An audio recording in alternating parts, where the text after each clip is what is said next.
Have you ever had that moment, that quiet moment when the noise dies down and suddenly a thought hits you like a punch in the chest? And the thought is this: I'm not enough, and I don't know if I'll ever be enough.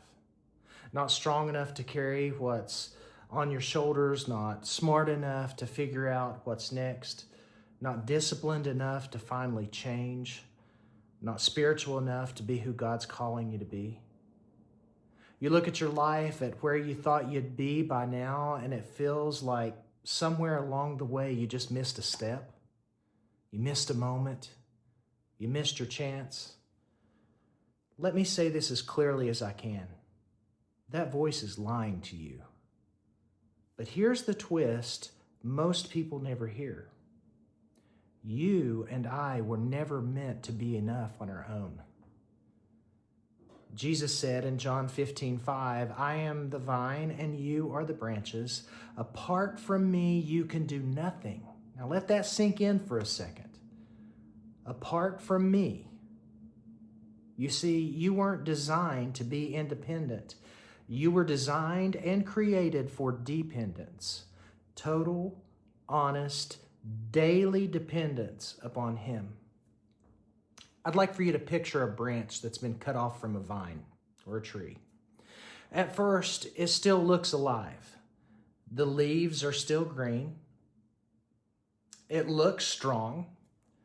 And if you don't look closely, you'll never know that it's already dying. It doesn't matter how thick it is, how impressive it looks, how much fruit it used to carry. Once it's disconnected, the dying out has already begun. Disconnected things always dry up. Now think about this.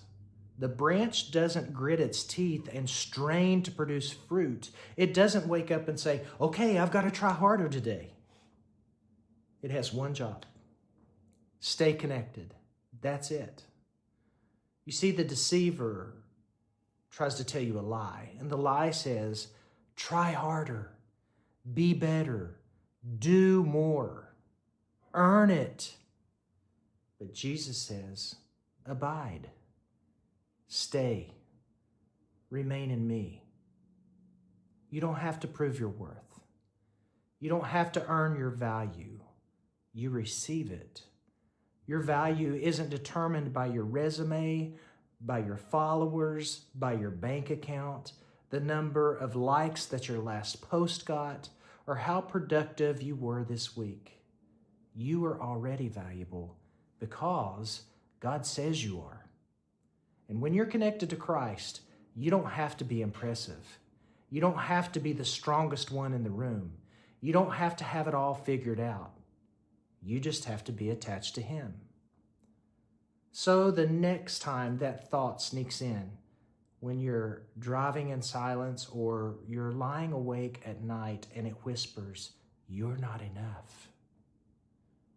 Answer it either to yourself or out loud and say, you know what? I was never meant to be enough, but I am connected to the one who is.